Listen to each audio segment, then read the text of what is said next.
আমাদের সকলের জীবনে এই দুই ধরনের ব্যক্তি থাকেন, বন্ধু এবং শত্রু। তারা হলেন আমাদের প্রিয় বন্ধু, যারা আমাদের জীবনে সবসময় আমাদের পাশে থাকেন। কখনো কখনো আমরা তাদের জন্য কিছুই করি না, তাও তারা আমাদের আনন্দ প্রদান করেন, ভালোবাসা প্রদান করেন। আর অন্যদিকে থাকে আমাদের শত্রু। দেখতে গেলে যখন আমরা জন্ম নেই তখন কিন্তু আমাদের কোনো বন্ধু থাকে না, আমাদের কোনো শত্রুও থাকে না। কিন্তু যত ধীরে ধীরে আমরা জীবনে এগোতে থাকি, আমাদের বয়স বাড়তে থাকে, তখন এই বন্ধু আর শত্রু দুইয়ের সংখ্যা বাড়তে থাকে।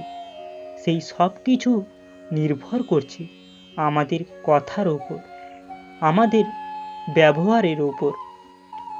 এবারে আপনি যদি কোনো ব্যক্তিকে স্বাগত জানান উদার চিত্তে, ভালোবেসে, তাহলে সেই ব্যক্তি আপনার বন্ধু অবশ্যই হবে।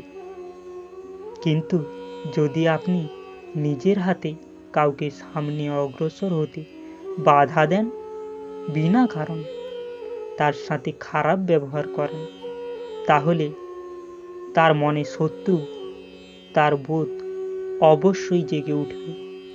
আর রইল বিষয় কথার, যদি আপনার কথা মধুর হয় তাহলে সবাইকে আপনি আপন করে নিতে পারবেন।